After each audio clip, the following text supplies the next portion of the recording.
And my granddad was the head gardener in the park, and that's how we lived, because the park house was tied to his job. Right. So you're living in that little house with your granddad and your mum and dad? And 3 brothers. Right. And 4 of us shared the bedroom. Wow. How many bedrooms did it have? Well, I think there must have been 3, because my granddad would have had 1. Or maybe, even it wasn't that big, really. Yeah. So I don't know whether he had to put you up somewhere, but my mum and dad would have had the other room, and then me and my other brothers were in the other one. Yeah. And how old were you when you moved in there? When I was, or were you born there?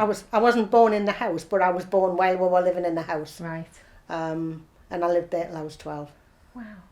Amazing. So it was me and 3 boys in the same bedroom. Wouldn't be heard of now, would it? Would it? No. No, Yeah. They wouldn't let me do it. Yes. So I was like king of the castle in the park. I had the key.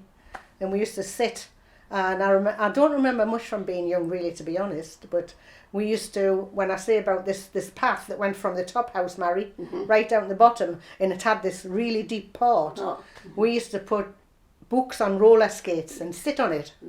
And fly all the way down the park. And if I didn't like them, they weren't coming in my park. It was my park. Would your school friends come, and would you just sort of like spend a lot of time in the park? Oh, yes, I'm guessing? yes. Yeah, yes. One of the few memories I have, we had friends round about. And of course with Mary's family, who was my, I'm the oldest of my generation. Yeah. Everybody went to my nana's at East Parade for Sunday dinner, and Mary's one of 9. Wow. So all of my cousins, and there's loads of cousins, isn't there, Mary?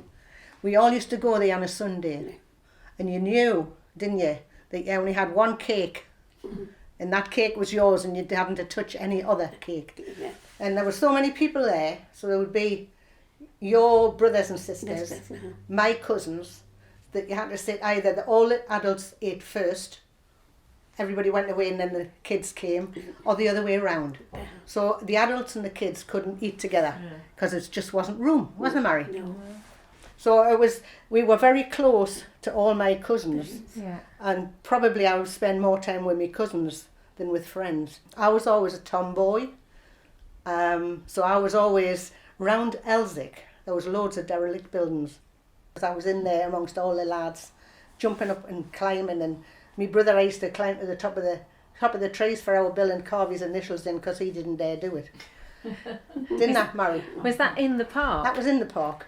So you yeah. would climb a lot of trees in the park? Yeah, yeah. That's great. So somewhere in Elswick Park, do you think, are there any trees there that have got your initials on still? Well, yeah, they must have. They must have. But I can't really remember. And these big rocks that Mary's talking about, I was up and down them like a monkey. And I don't know how I didn't have an accident. Because you're talking about, they're not just an ordinary rockery. That's the size of each boulder. They're huge. And there's about 6 up, isn't it? Yeah. Oh, and I used to have to sit down.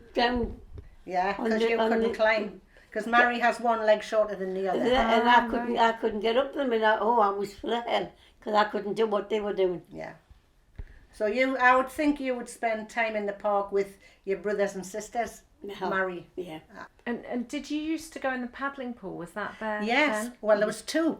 There was 2 pools actually. There was one for bigger kids, but there was a little kiddies paddling pool. Right. And I don't think it's there now. I haven't been for years. But it's funny, you know how things shape your life. Yeah. And there was something happened there at that paddling pool that shaped my mind on never judging people. Because I remember there was loads of people there, and somebody had thrown some glass and broke it in this paddling pool, and nobody knew it was there. And this little girl or boy, just a kid of about 3, come running out crying. There was blood pouring from their foot. And there was loads of people around. And there was this one woman who had a real reputation. She was a prostitute.